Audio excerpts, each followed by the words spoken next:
हमने last class में potentiometer के एप्लीकेशंस पढ़े थे। मतलब एप्लीकेशन 1 क्या था? किसी भी बैटरी का अननोन बैटरी का ईएमएफ निकालना।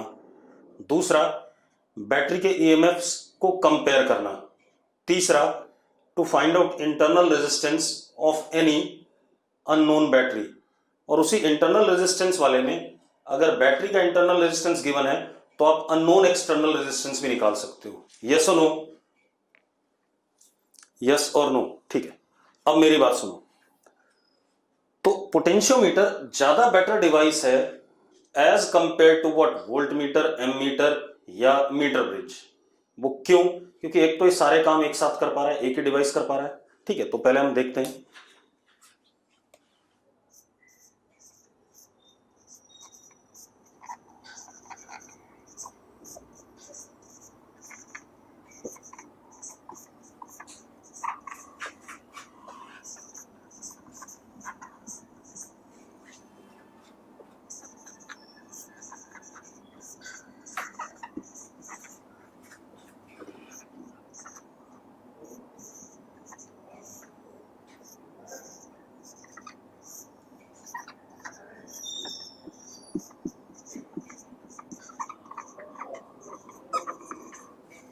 यस और no?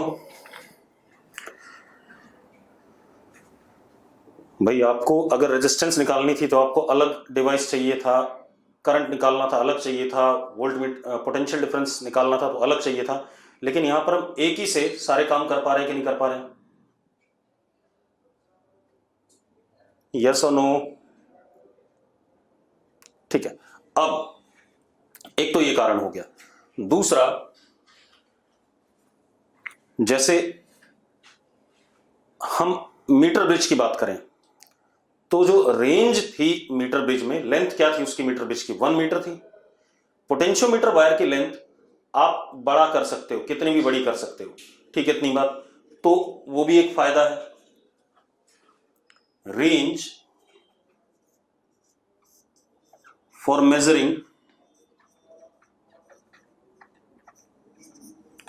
Any quantity, range for measuring any quantity can be increased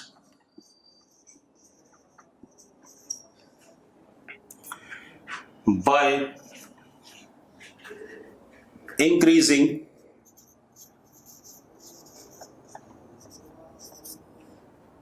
length of potentiometer wire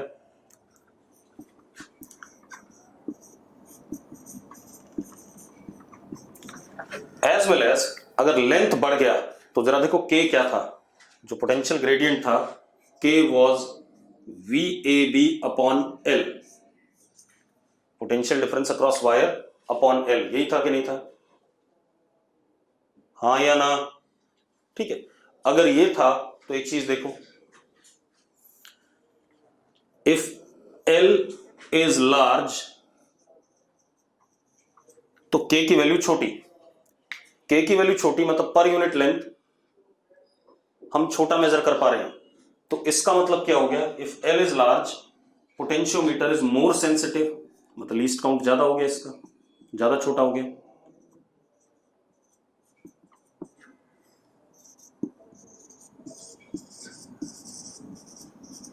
भाई, जितना छोटा लीस्ट काउंट उतना ही डिवाइस क्या सेंसिटिव होता है या नहीं? अरे यस और नो? तो वही बात यहां की, एल बड़ा होगा तो लीस्ट काउंट मतलब के छोटा हो जाएगा, के छोटा हो जाएगा तो पोटेंशियोमीटर क्या हो जाएगा? More sensitive. क्लियर इतनी बात? ठीक है। अब मेरी बात सुनो।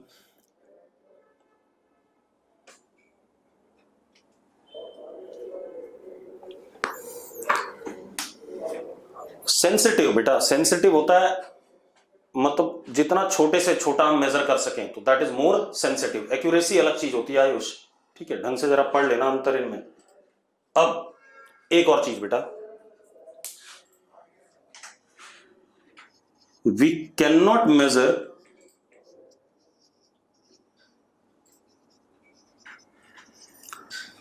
ई unknown greater than E known, कभी भी आप देखो हमारे पास ई अननोन क्या आया था, k इंटू एक्स, यही आया था कि नहीं आया था? ई अननोन क्या आया था? k इंटू एक्स, यस और नो? ठीक है, अब एक चीज देखो, k कितना था? E unknown is k is V A B upon L into X, और वी ए बी कितना था? अगर आप देखो, E unknown is equal to V A B is E known into R P upon R P plus R known into L into X. ये आया कि नहीं आया? हाँ या ना? अब एक बात बताओ, आर पी और नीचे आर पी प्लस आर के, तो numerator is smaller than what? Denominator. तो ई अननोन अपने आप किससे छोटा हो गया? ई नोन से छोटा हो गया कि नहीं हो गया? तो ये लिमिटेशन हो गई कि आपकी अननोन बैटरी का पोटेंशियल डिफरेंस या ईएमएफ हमेशा नोन बैटरी से क्या होना चाहिए? छोटा। इसी को आप मेजर कर सकते हो, बाकी आप मेजर नहीं कर सकते, इससे बड़ा मेजर नहीं कर सकते कभी भी। अरे क्लियर है? बराबर भी कर सकते हो, अगर आर के 0 हो जाए और एक्स एल के बराबर हो जाए तो इक्वलिटी वाला भी चल जाएगा, ठीक है। लेकिन अरे उल्टा लिख दिया ना, E unknown we can not measure. हाँ ठीक है, we can not measure E unknown greater than और equal to E K. Equal to तो कर सकते हैं, ठीक है। तो हम क्या लिखेंगे? Therefore E unknown should be less than equal to E K. ये हम मेजर कर सकते हैं इससे, ठीक है भाई। सबको क्लियर है तो यस लिख दो एक बार फटाफट जल्दी से, उसके बाद हम आगे बढ़े। मनकीरत यस लिख रही है, बाकी लोग? मुस्कान यस, सार्थक यस, ठीक है, पीयूषा यस, ठीक है। अब तो ये हमारे पास क्या हो गए? डिवाइसेस हो गए जो हमें पढ़ने थे, ठीक है। अब स्कूल में जो बोर्ड का एग्जाम होता है उसमें पोटेंशियोमीटर इंपॉर्टेंट है, मीटर ब्रिज इंपॉर्टेंट है, व्हीटस्टोन इंपॉर्टेंट है, ammeter as well as voltmeter भी इंपॉर्टेंट है, ठीक है। अब हम आगे बढ़ते हैं बेटा। अब हम आ जाते हैं किस पे? क्या कहते हैं? हीटिंग इफेक्ट ऑफ करंट पे।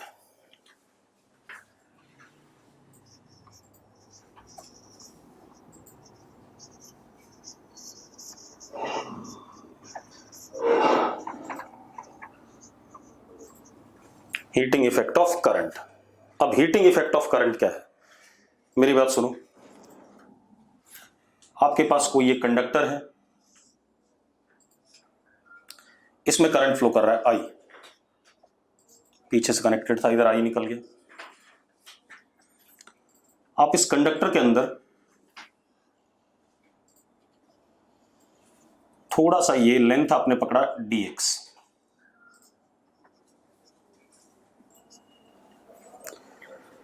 अब मेरी बात सुनो, सबसे पहले हम थियरी की बात कर लें। हमने क्या पढ़ा हुआ है? कंडक्टर के अंदर फ्री इलेक्ट्रॉन्स रैंडमली इधर उधर भागते हैं, यही पढ़ा है हमने, हाँ या ना? कंडक्टर के अंदर फ्री इलेक्ट्रॉन्स रैंडमली इधर उधर भागते हैं, ठीक है। अब जरा देखो कैसे, देख लो, एक काम करते हैं, ये मेरे पास कंडक्टर है, ये एक फ्री इलेक्ट्रॉन है, ऐसे जा रहा था, ऐसे यहां पर पहुंचा, किसी से टकराया, अब ऐसे जाएगा, किसी से टकराया, ऐसे जाएगा, कुछ इस टाइप का। जब इनका कोलिजन हो रहा था विद अदर इलेक्ट्रॉन्स और फिक्स्ड पॉजिटिव आयंस, तो ये कुछ अपनी एनर्जी क्या कर रहा था? लूज कर रहा था, ठीक है। इतनी बात, due to collision some kinetic energy is lost as what? Heat, और वो इसके कर्व्ड सरफेस से क्या हो रही थी? बाहर रेडिएट हो रही थी। अरे क्लियर है? तो अब क्या कहानी है, हम क्या लिखेंगे? लिखो, पहले लिख लो, जो मैं बोल रहा हूं उसको लिख लो एक बार। कॉपी पेन तो है सबके पास? हाँ, बैटरी कनेक्टेड है भाई, बगैर बैटरी के करंट नहीं होगा। लिखो जरा, when charge carriers drift across conductor when charge carriers drift across conductor due to electric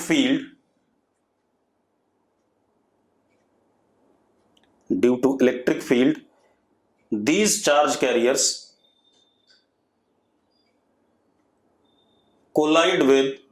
continuously collide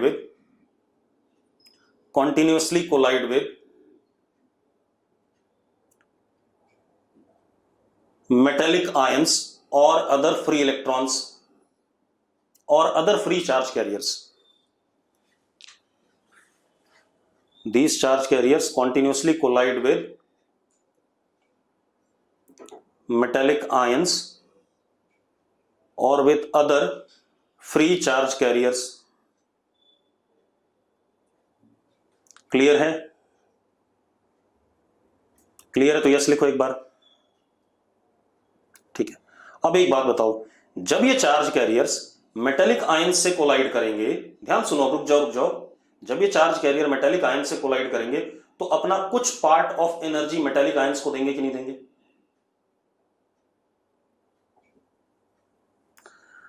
अब अगर उन्हें कुछ एनर्जी मिल गई तो उनका वाइब्रेशन का एम्पलीट्यूड क्या कर जाएगा? बढ़ जाएगा। तो उनका वाइब्रेशन का एम्पलीट्यूड बढ़ जाएगा, और वाइब्रेशन का एम्पलीट्यूड बढ़ जाएगा तो यानी कि टेम्परेचर बढ़ गया, और टेम्परेचर बढ़ गया इसका मतलब कंडक्टर हमारा हीट हो रहा है, और वो हीट कर्व्ड सरफेस से बाहर रेडिएट हो जाएगी। ठीक है, तो लिखो जरा, फुल स्टॉप करके लिखो, देयर बाय, फुल स्टॉप करके लिखो, thereby losing some part of kinetic energy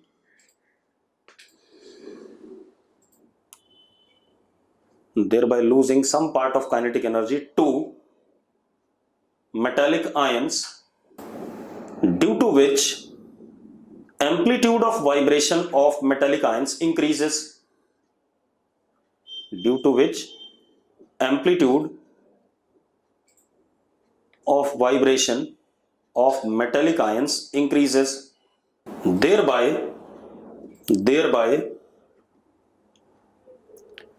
temperature of conductor increases and heat is radiated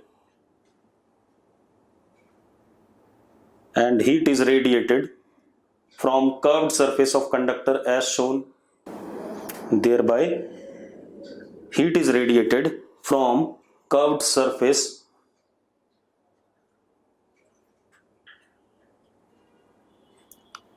of conductor shown as shown। ठीक है, अब हम ये भी कह सकते हैं कि रेजिस्टेंस जो कंडक्टर की होती है वो due to collision of charge carriers with metallic ions या अदर चार्ज कैरियर्स ही होती है। तो लिखो जरा, we can also say that resistance of conductor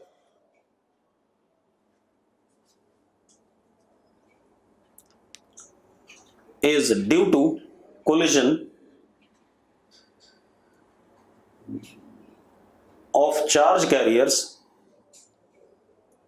with metallic ions or other charge carriers। ठीक है, अब हम इसके मैथमेटिकल पार्ट पे आते हैं।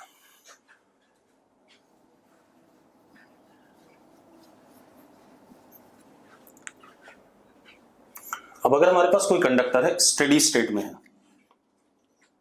स्टेडी स्टेट आपको पता है थर्मोडायनेमिक्स में कि भाई जो भी हीट होगा वो निकलेगा कहीं ना कहीं बाहर। ठीक है, इतनी बात। अब करंट ऐसे फ्लो कर रहा है, इलेक्ट्रिक फील्ड इसमें इधर की तरफ होगा,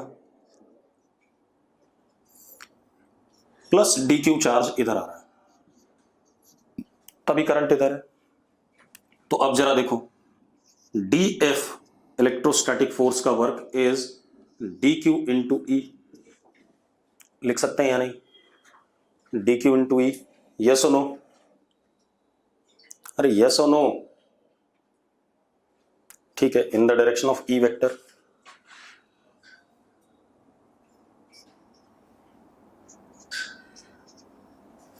अब dw work done for this small cross section will be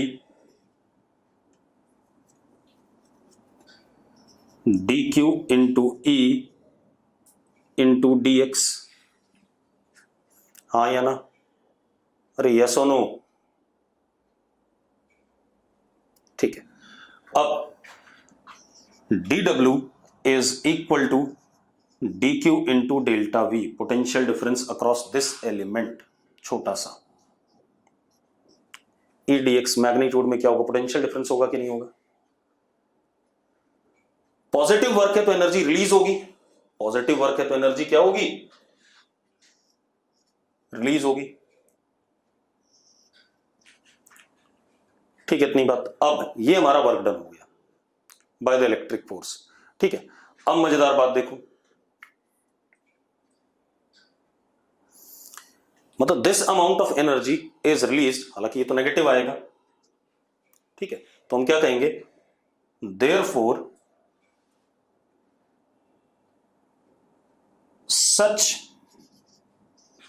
amount of energy is released or radiated, क्योंकि स्टेडी स्टेट है, वो अपने अंदर स्टोर नहीं कर सकता कि एम्पलीट्यूड बढ़ाता रहे। हमने कह दिया स्टेडी स्टेट आ चुकी है, तो एम्पलीट्यूड जितना बढ़ना था बढ़ चुका है। अरे क्लियर है मेरी बात? अरे यस और नो? हमने पढ़ा था थर्मोडायनेमिक्स में, कंडक्शन में, स्टेडी स्टेट। ठीक है, इतनी बात कि जितना एम्पलीट्यूड बढ़ना था बढ़ चुका, बाकी जो भी होगा बाहर ही निकलेगा। अब रिलीज्ड और रेडिएटेड फ्रॉम कंडक्टर। अब तो पावर डेसिपेटेड इज व्हाट, ये एनर्जी हो गया, मतलब energy released is d E is equal to D Q into delta V. ठीक है, तो power dissipated is equal to d E by d. यही कहेंगे कि नहीं कहेंगे? यस और no? Power dissipated is d E by d, जो बाहर निकली एनर्जी उसी का रेट, तो कितना आ गया, डीई बाय डी। तो power dissipated is equal to D Q by D T into potential difference across the element. What is D Q by D T? I. अरे यस और नो? तो power dissipated is I into delta V. हो गया कि नहीं हो गया? यही पढ़ते हुए आए बचपन से। अब हमें पिछले नाटक से कोई मतलब नहीं, मुझे सिर्फ अब इससे मतलब है, क्योंकि मुझे पावर डेसिपेटेड की बात करनी होती है हर जगह। ठीक है, अब पावर डेसिपेटेड ये आ गया। अब जरा देखो, मैं इसको ऐसे भी लिख सकता हूं, पावर डेसिपेटेड, अगर इसके across potential difference delta V है, करंट आई है, तो current I can be written as what, delta V upon resistance of this portion. तो this can be also written as delta V का square upon R. लिख सकते हैं कि नहीं? अरे यस और नो? यस और नो? ठीक है, इसी तरीके से डेल्टा वी को लिख सकते हैं आई इंटू आर, तो power dissipated can be also written as what, I square R. ठीक है भाई, कोई दिक्कत है इसमें किसी को तो बता दो मुझे फटाफट। अब हम सर्किट में ले जाते हैं यही चीज। अब देखो बेटा, आपके पास क्या है,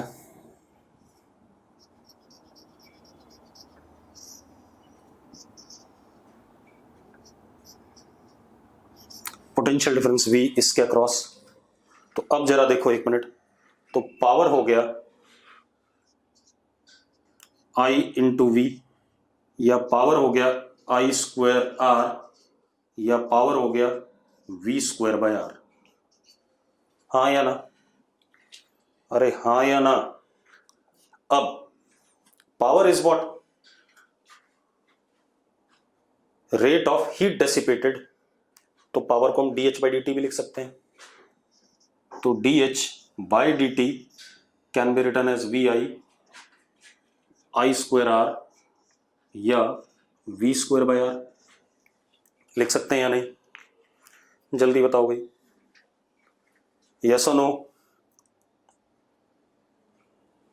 ठीक है, अब तो H can be written as V I D T 0 to t या I square R D T 0 to t या V square by R D T 0 to t। अगर मुझे टी टाइम में कितना हीट डेसिपेट हुआ निकालना है तो ऐसा कर सकता हूं या नहीं, जल्दी बताओ। ठीक है, but for DC current end voltage, ये तो हो गया जनरल के लिए, डीसी करंट एंड वोल्टेज के लिए आई और बी कांस्टेंट होते हैं। H will be V I T या आई स्क्वायर आर टी या V square by R into T, क्योंकि कांस्टेंट होते हैं सारे के सारे वी और आई। यस और नो। तो डीसी के लिए ऐसा हो जाएगा जो हमें इस चैप्टर में पढ़ना है। इस चैप्टर में तो हमारे यही वाले फॉर्मूले लगेंगे, लेकिन आगे चल के कहीं पर अगर हीट डेसिपेट निकालनी होगी तो ये लगेंगे। क्लियर है? कोई दिक्कत है किसी को? किसी को दिक्कत हो भाई तो बता दो। अब एक चीज आता है हमारे पास, अगली चीज आती है हमारे पास, जब भी हम कोई इलेक्ट्रिकल अप्लायंस खरीदते हैं, बल्ब खरीदा हमने, पंखा खरीदा, या क्या कहते हैं कूलर खरीदा, हीटर खरीदा, कुछ भी खरीदा, ठीक है, एसी खरीदा, तो उसके ऊपर हमारे पास रेटेड, हाँ रेटिंग लिखी होती है। ठीक है, तो बता रहा हूं, मान लो मैंने कोई भी चीज खरीदी, ये अप्लायंस है,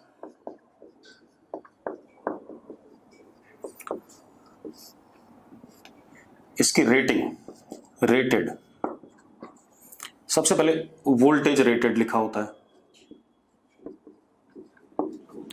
वोल्टेज रेटेड हमारे यहाँ जो भी डिवाइस है 220 से 230 लिखा होता है। आप जाकर के मार्केट में कोई भी या घर पे जो भी आपके पास लगा हुआ है देखना 220 से 230 वोल्ट लिखा हुआ है। ठीक है, मतलब 220 से 230 डीसी वोल्ट के लिए वो काम करेगा। ठीक है, मैं इंडिया का ही बता रहा हूं यार। ठीक है आयुष, तो क्यों परेशान है? 220 से 230 वोल्ट की ही बात कर रहा हूं मैं। और वैसे भी अगर कोई और डिवाइस होगा 240 लिखा है या 400 लिखा है तो वो वी की वैल्यू वही लेंगे हम।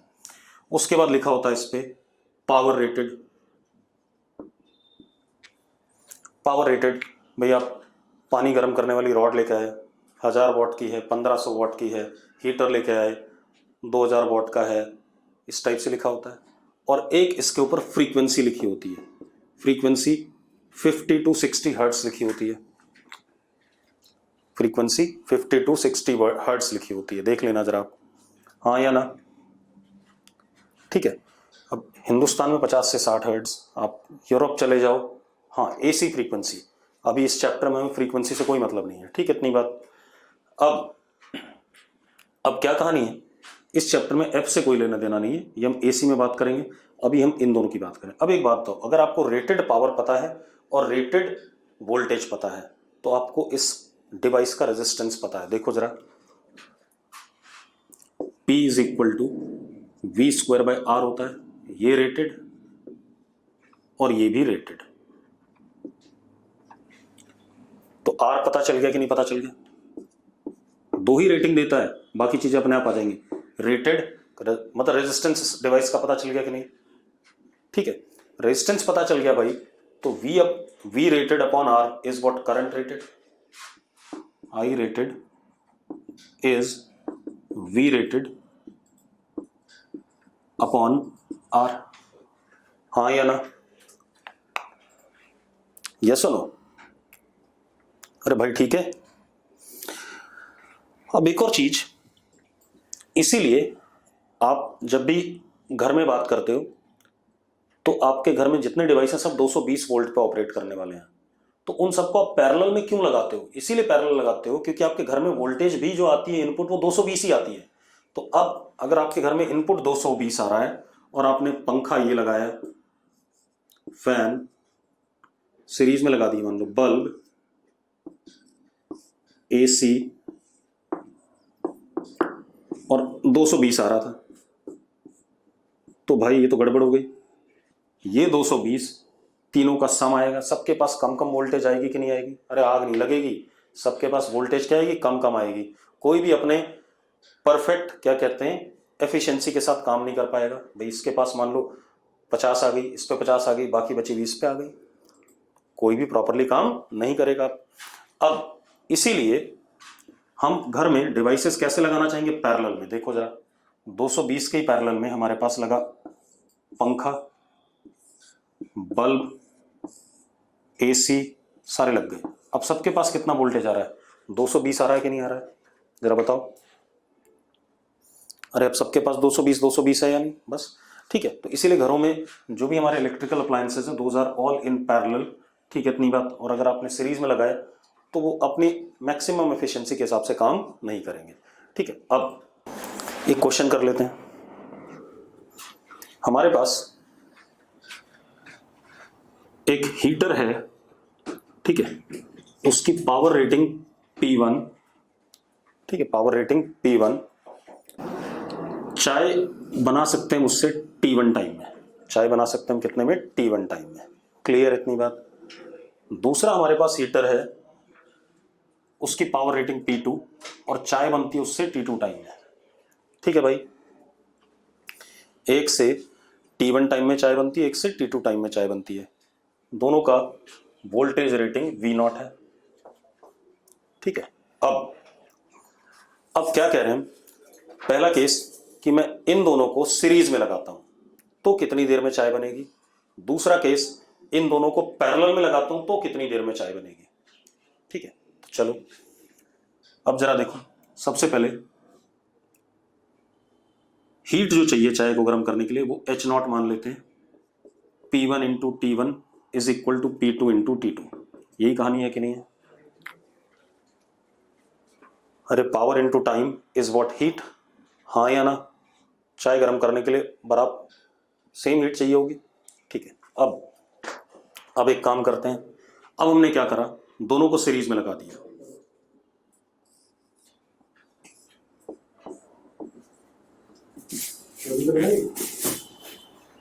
ठीक है, क्या हो गया? इसको डब्बे कटाओ, कहीं और रखी फिर। अब सीरीज में लगाया, ठीक है, इतनी बात। अब जरा देखो, एक काम और करो। इसका रेजिस्टेंस 1 वाले का R1 is V0 square upon P1, R2 is equal to V0 square upon P2। ठीक है भाई, अरे क्लियर है? क्लियर है या नहीं? जल्दी बोलो। अब हमने इसके अक्रॉस, क्योंकि दोनों को सीरीज में लगाया, वोल्टेज तो V0 ही आ रही घर में, ऐसे कर दिया हमने। अब करंट यहां जा रहा है I। ठीक है, तो क्या हो गया? I into R1 plus R2 is equal to V0। ये आ गया कि नहीं आ गया? चेक करो भाई जल्दी से। तो यस और नो? ठीक है, अब R1 की वैल्यू और R2 की वैल्यू डाल दो। I, या चलो ऐसे ही रहने दो, I is equal to V0 upon R1 plus R2। ठीक है, अब मान लेते हैं T0 टाइम में चाय गर्म होती है। कितने में? T0 टाइम में। तो इन दोनों की combined power is I square R1 plus R2 is equal to into T0, ये तो पावर आ गई, I square R1 plus R2 into T0 is equal to H0। ये कहानी आ गई कि नहीं आ गई? हाँ या ना? अरे क्लियर है? क्योंकि कई बार सवाल में डाटा गिवन होता है, वो आसान हो जाता है। अब I की वैल्यू डाल दो, कितना आ गया? V0 square upon R1 plus R2 into T0 is equal to H0। H0 आप चाहे P1 T1 रख दो या P2 T2 रख दो, कोई भी रख दो, कोई दिक्कत नहीं है। ये आ गया हमारे पास। अब जरा देखो एक मिनट, R1 और R2 की वैल्यू डाल दो यहां से। कितना आ गया? V0 square T0 upon V not square upon P1 plus V not square upon P2 is equal to P1 T1। ऐसा लिख सकते हैं कि नहीं? T1 के टर्म में आ जाएगा। देखो वी नॉट स्क्वायर कट गया आपका,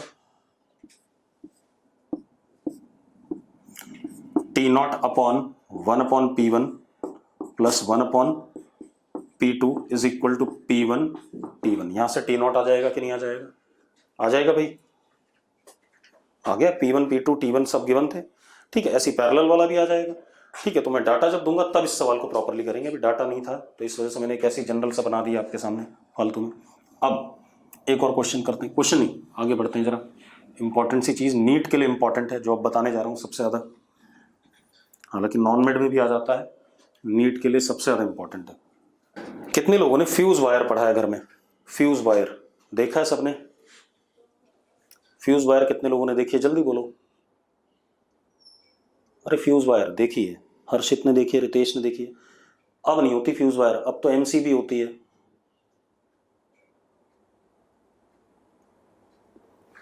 मैं कह रहा हूं अब तो एमसीबी होती है, फ्यूज वायर तो होती नहीं अब। हाँ या ना? चलो मैं बता देता हूं। Miniature circuit breaker, fuse wire, चलो बहुत बढ़िया। आयुष मेरी आवाज आ रही है कि नहीं आ रही है? मेरी आवाज आ रही है सबको? आ रही है। आयुष तेरे एंड पे कोई दिक्कत है?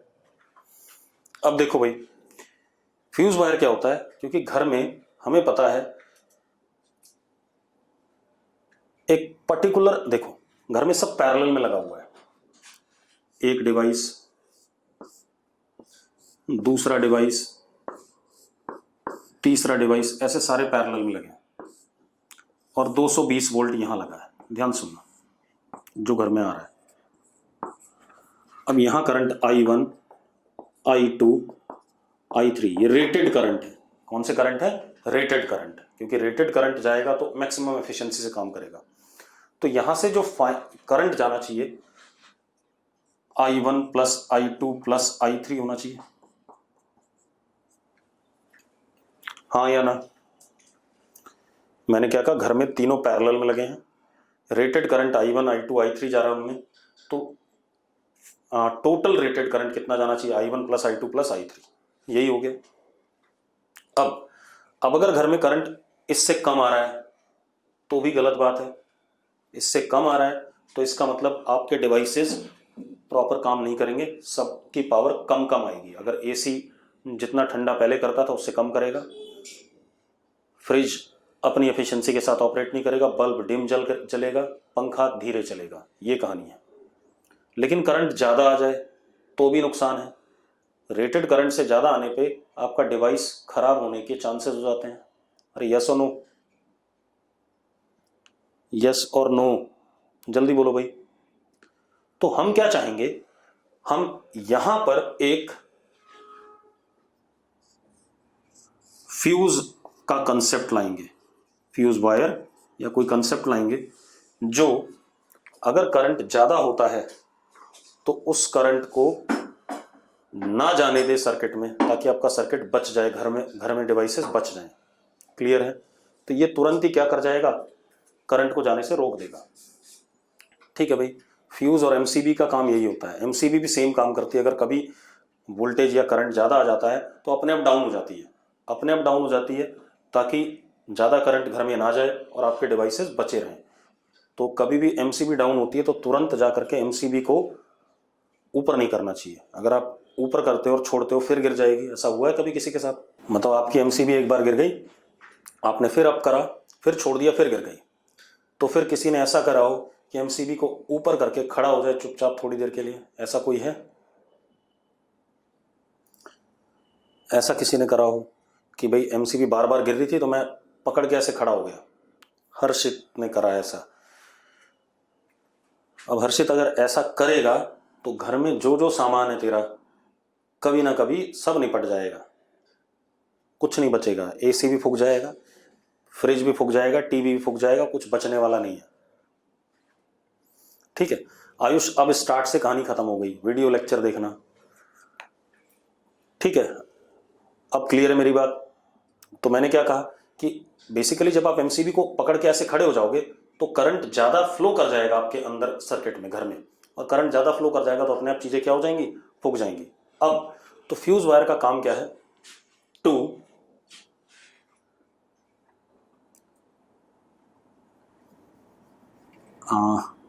Do not allow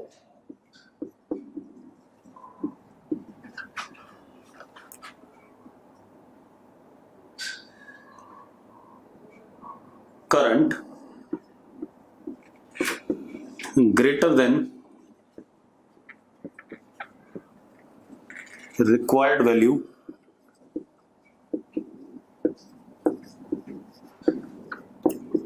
to flow in circuit। मतलब एक पर्टिकुलर रिक्वायर्ड वैल्यू से ज्यादा करंट सर्किट में ना फ्लो करने दे। उसके लिए करता क्या है, फ्यूज वायर एक तार होती है, ठीक है, उसका fuse wire is conductor having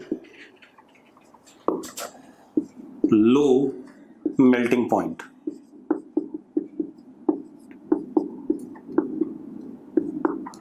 मतलब जितना करंट जाना है उससे अगर करंट बढ़ेगा तो करंट से वायर गर्म होगी। वायर जब लो या स्पेसिफिक बता रहा हूं, वायर जब गर्म होगी तो मेल्ट कर जाएगी, ठीक है। तो एक पर्टिकुलर वैल्यू ऑफ करंट से ज्यादा करंट होते ही वायर क्या हो जाएगी, मेल्ट कर जाएगी। तो ये लोग कह रहे हैं स्पेसिफिक लिख दो, तो स्पेसिफिक लिख देते हैं भाई, कोई दिक्कत नहीं। ये हमारे घरों में तो लो वाला होता है, स्पेसिफिक मेल्टिंग पॉइंट, ठीक है, इतनी बात। तो fuse wire is conductor having specific melting point, कि अगर पर्टिकुलर वैल्यू ऑफ करंट से ज्यादा करंट गया तो ये अपने आप क्या कर जाएगा, मेल्ट कर जाएगा। मेल्ट कर जाएगा तो यहाँ सर्किट टूट जाएगा, ब्रेक कर गया, ओपन हो गया, अब करंट बाहर अंदर जाने वाला ही नहीं है। हाँ या ना, अरे यस और नो, ठीक है भाई, मेरी बात समझ में आ गई सबको। चलो अब जरा देखो, अब थोड़ा सा मैथमेटिकल बात कर लें इसके बारे में। हमारे पास ये फ्यूज वायर है, ज्यादातर वायर सिलेंड्रिकल होती है इसलिए हम सिलेंड्रिकल ही मान लेते हैं। भाई आप देखो, जो भी आप तार खरीद के लाते हो सिलेंडर टाइप की होती है, ठीक है। इसकी length L, cross section radius R, resistivity रो,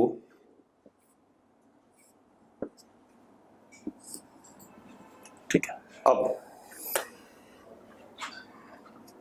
मान लो फ्यूज करंट मैक्सिमम जो है IF है, इतने पर ये मेल्ट कर जाएगा, या इससे छोटे पर, इतने पर मेल्ट करना शुरू करेगा और इससे छोटे पे मेल्ट नहीं करेगा, ठीक है, इतनी बात। तो IF तक हम मान लेते हैं सेफ है। अब जब भी करंट इधर फ्लो करेगा तो यहां से हीट डेसिपेट होगी, रेडिएट कहेंगे।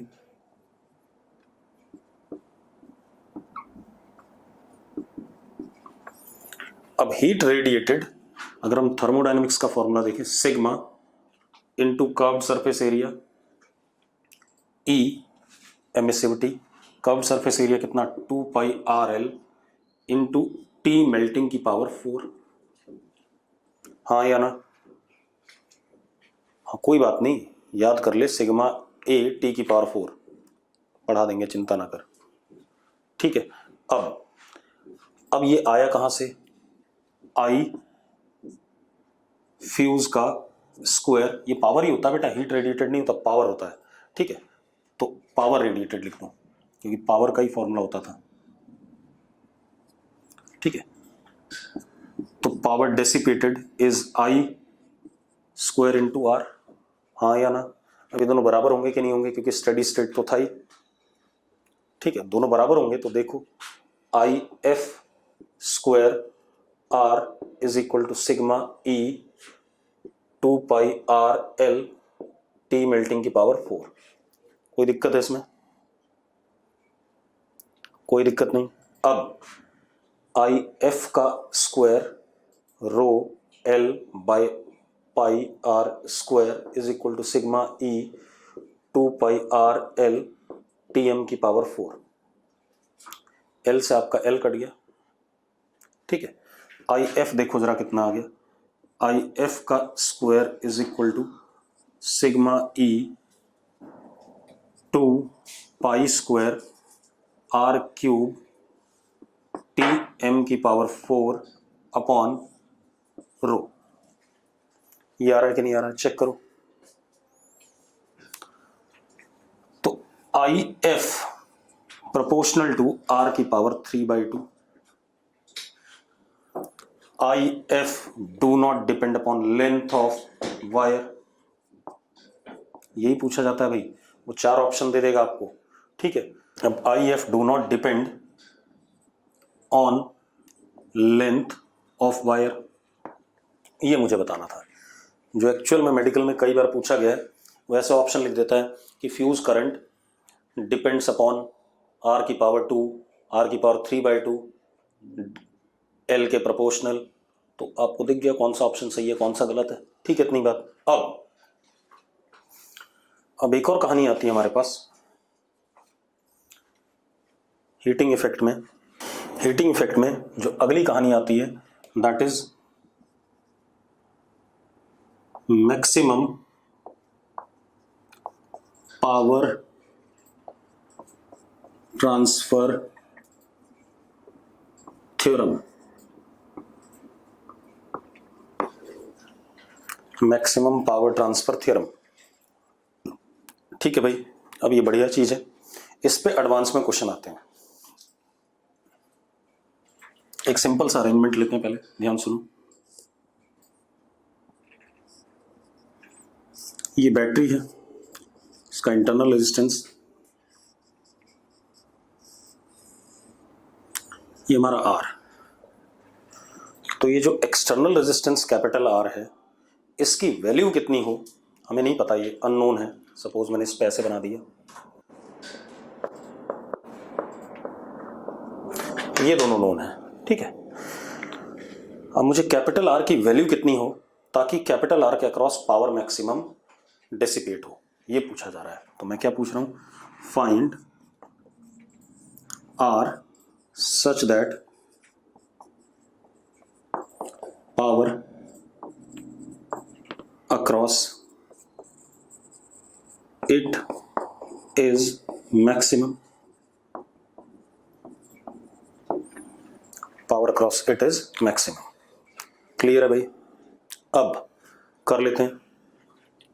सबसे पहले current I is equal to E upon R plus R, हाँ या ना। जो पावर इसके अक्रॉस होगा I square into capital R होगा, तो पावर इज इक्वल टू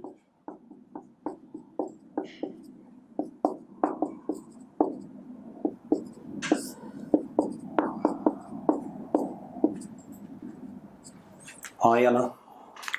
अरे पक्की बात है यार। बच्चों देखो, नॉन मेड वालों देख लो भी फटाफट। अरे नॉन मेड वालों, इसका ग्राफ बना सकते हो, पी और कैपिटल आर का, पी वर्सेस कैपिटल आर का ग्राफ बना सकते हो, जल्दी बताओ।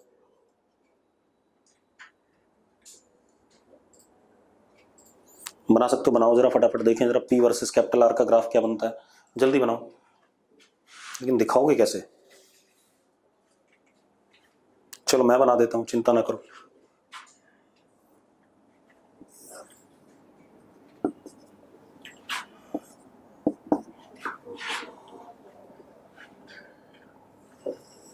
कुछ ऐसा,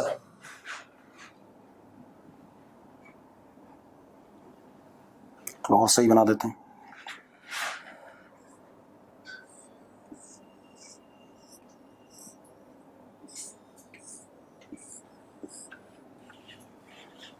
कुछ ऐसा आएगा भाई कि नहीं आएगा, चेक करो। सही बनाया मैंने, देखो जरा। अरे नॉन मेड वालों, मैंने सही बनाया गलत बनाया है? सही है, ठीक है। अब आपको एक चीज दिख रही है कि किसी एक आर की पर्टिकुलर वैल्यू के लिए पावर मैक्सिमम आ रहा है कि नहीं आ रहा है।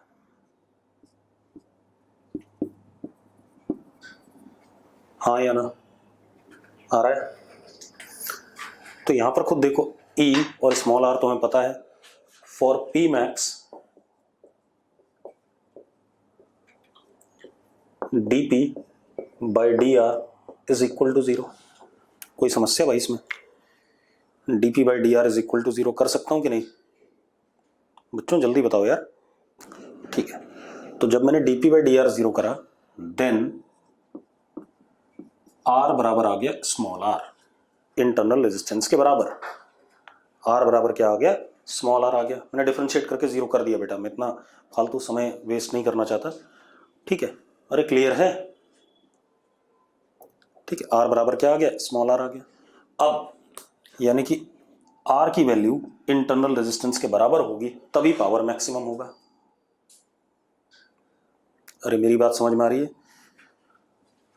r की वैल्यू इंटरनल रेजिस्टेंस के बराबर होगी तो पावर क्या होगा? मैक्सिमम होगा। ठीक, अब एक और चीज, पावर मैक्सिमम देख लो फिर भाई। स्मॉल r और यहाँ 4r स्क्वायर, तो e square upon 4r। Yes और नो? कोई दिक्कत है भाई इसमें? कोई दिक्कत है? चलो अब एक और मजेदार बात, एक और चीज देखो, अगर मैं इस वैल्यू से आगे बढ़ता हूं तो पावर घट रही है, इस वैल्यू से पीछे आता हूं तो भी पावर घट रही है। हाँ या ना? इस वैल्यू से रेजिस्टेंस के आगे बढ़ता हूं तो भी पावर घट रही है और पीछे आता हूं तो भी पावर घट रही है। तो एक काम करते हैं बेटा,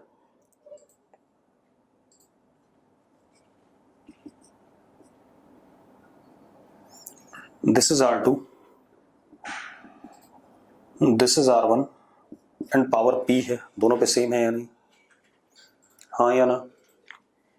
ठीक है, अब power is same for R1, capital R1 R2,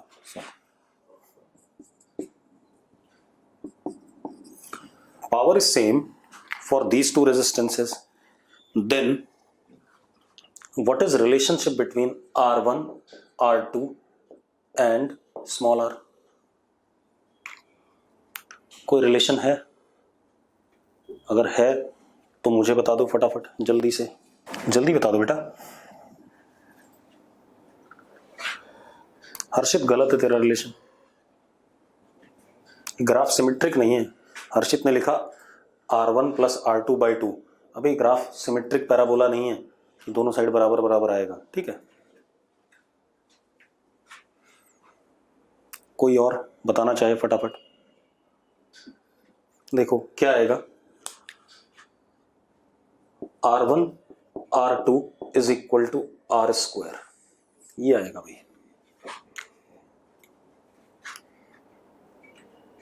eight R1 and R2 P is same. आप निकाल सकते हो आसानी से, आप यहां पर R1 डाल दो और R2 डाल दो, दोनों को इक्वेट कर दो। साक्षी हाँ ठीक है बेटा, लेकिन स्मॉल r तो उल्टा लिख रही है, इधर कैपिटल R1 कैपिटल R2 है, फिर स्मॉल r है। साक्षी भी सही लिख रही है। ठीक है, चलो ये हो गया। अब हम कल इस पे सवाल करेंगे मैक्सिमम पावर पे।